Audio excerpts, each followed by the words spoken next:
अब इस वीडियो में हम लोग पढ़ेंगे ईथर के बारे में और बिल्कुल ध्यान से समझना है कि ईथर क्या है और उसका क्रियात्मक समूह क्या होता है। क्लियर है? और ईथर का सामान्य सूत्र क्या होता है। तो ईथर जो है, ईथर का जो क्रियात्मक समूह है आर सिंगल बॉन्ड O और सिंगल बॉन्ड R है। यह ईथर का कौन सा समूह है जी? क्रियात्मक समूह है। ईथर का कौन सा समूह है? क्रियात्मक समूह है। अब आप पूछोगे ना कि R क्या है? जब क्रियात्मक समूह है तो R क्या है? R एल्किल है। R क्या है जी? एल्किल है। यानी R बराबर कोई एल्किल ग्रुप का सदस्य है। CH3 है कि C2H5 है कि C3H7 है, वी डोंट नो, हम जानते नहीं। लेकिन यह जरूर जानते हैं कि R कोई न कोई एल्किल ग्रुप का सदस्य है। क्लियर है? तो जब RO को दोनों तरफ से एल्किल ग्रुप घेरा हो, एल्किल ग्रुप का सदस्य घेरा हो, तब उसको क्या समझेंगे जी? ईथर समझेंगे। समझ में आ रहा है कि नहीं? क्या समझेंगे बाबू? ईथर समझेंगे। और यहाँ पर जो R है वो समान भी हो सकता है और असमान भी हो सकता है। जो R है वह समान भी हो सकता है और असमान भी हो सकता है। क्लियर है? Have any problem? अब यहाँ से जैसे आप पूछोगे ऐसा क्यों, कैसे, तब इस बात को ध्यान से समझना है।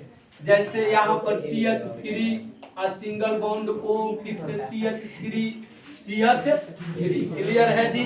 अब यहाँ पर O लग गया और दोनों तरफ एल्किल ग्रुप का सदस्य हो गया। एल्किल ग्रुप का सदस्य हो गया। यहाँ पर भी मेथिल, यहाँ पर भी मेथिल हो गया। इसका मतलब यह है क्या जी? ईथर है। क्या है? ईथर है। समझ में आ रहा है कि नहीं?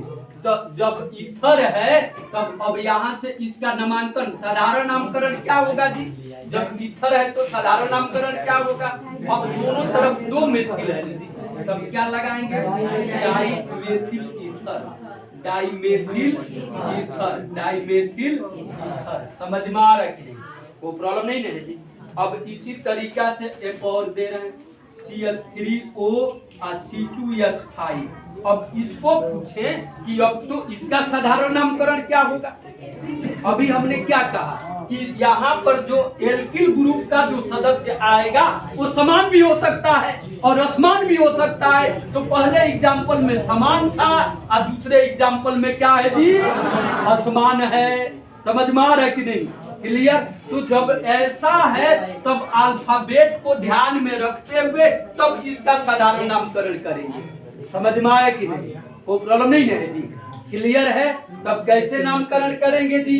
यहाँ पर एथिल पहले, यानी ethyl, ethyl methyl ether, ethyl methyl ether. समझ में आया कि नहीं बाबू? Ethyl methyl ether. अब आप पूछोगे ना कि एथिल को लिखना शुरू में जरूरी है, मेथिल नहीं लिख सकते थे। अभी हमने क्या कहा? अल्फाबेट लेकर के चलना है। यानी पहले ए आएगा तब यम आएगा जी।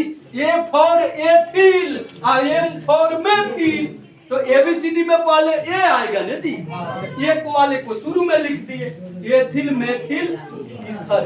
इस तरीका से ईथर का साधारण नामकरण क्लियर हो जाएगा। ओके, जितना दिया जाएगा सब क्लियर कर लोगे। इस तरह से अब जो दे रहा हूँ उसको क्लियर करके और बताना है। और वीडियो में जो प्रॉब्लम है नहीं समझ में आएगा उसको कमेंट करना। जैसे C2H5O और C3H7 पहला नंबर, दूसरा नंबर C4H9O और यहाँ से C5H11। इसको बनाना है और नहीं समझ में आएगा तो कमेंट करके पूछना है। वीडियो में आखिरी तक बने रहना। ओके, धन्यवाद।